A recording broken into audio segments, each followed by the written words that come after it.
So I was bored the other night and opened Blender with absolutely no plan. Ended up making this sci-fi sliding door. It's inspired by that clean industrial look, the kind of thing you'd see in a factory game or a space station. It's stylized, a bit futuristic, but not too much else. And I think it came out pretty decent. So I'm going to walk you through how I did it. Not a step-by-step tutorial exactly, but more of here's what I did, why, and what you would like to know if you wanted to try it out. The reference I had in my head was that clean sci-fi aesthetic you see in games like Alien Isolation or our Spaceship Breaker.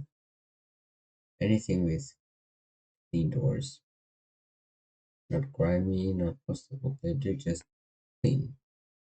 Now I didn't sit down or sketch anything. I just had a rough shape and said, "Let's wing it. Let's do it." So started with a plane, used the garage door, some graphic view to get the rough shape in. It's taller than it is wide, obviously, but not by a huge amount. From here, it's just box modeling, loop cuts, insets, booleans, and pushing faces in and out. So the main thing I was thinking about was making it really clean from a distance. Like if you saw it from like 50 meters away, you would know, okay, this is a door. Flat door is boring, so I decided to just give it some depth by cutting into a surface and inserting those sections and pushing them back. Even just a tiny bit of depth changes everything. So I kept the geometry pretty optimized.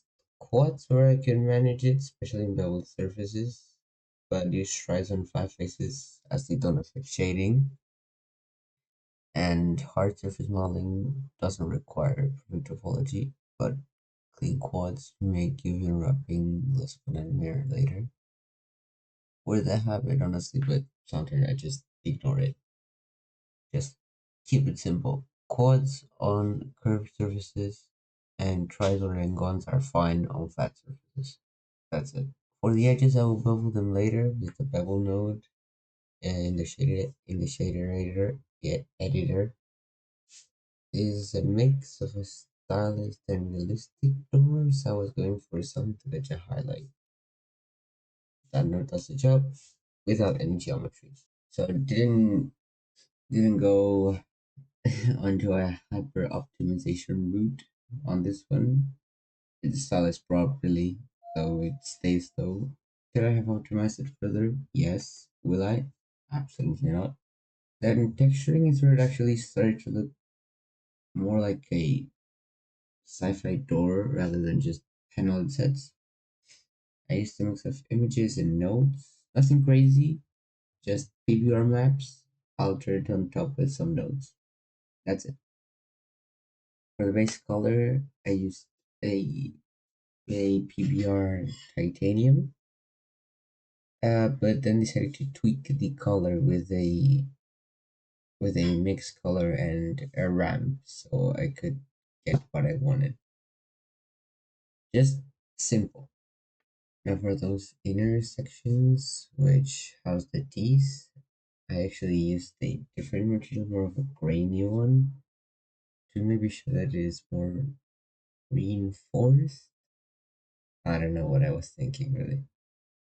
I just wanted to give some variation because if you add the same material throughout your whole model, it'll look flat. Like it won't be interesting. So if you have different surfaces, a good trick is to combine maybe one, maybe two or three materials. And if you manage to place them in the right places, it'll look good.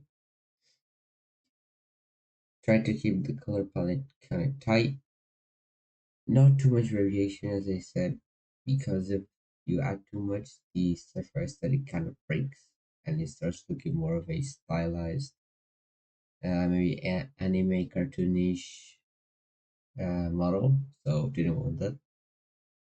And then just baked it at actually 4K,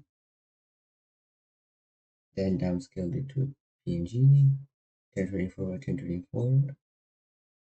That use the cheap anti-aliasing of making it high and then downscaling it. Check out the card up here for a downscaling tutorial if you need. You need to know how it's done. That's the sweet spot for a prop the size of Roblox. Enough to hold up close, but not so large that it's waiting memory. So getting into Roblox is straightforward. You just go to the import 3D, you search it up, and if you press on copy, if you embedded the texture, then it should pop up.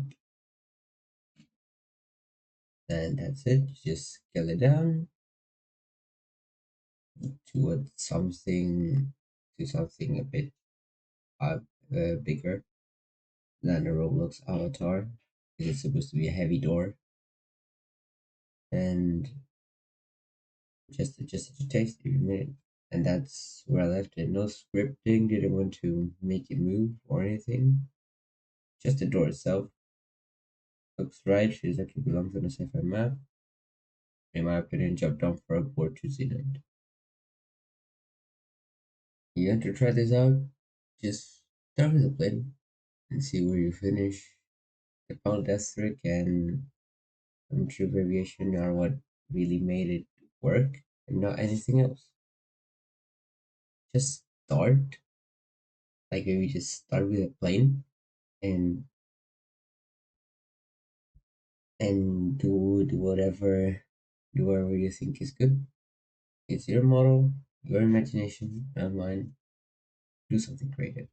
Next one, I think about going way further, animating a door like this, maybe even considering some sound effects and PFX. I don't know. Well, we'll see what Boredom brings. If you want, drop some ideas in the comments.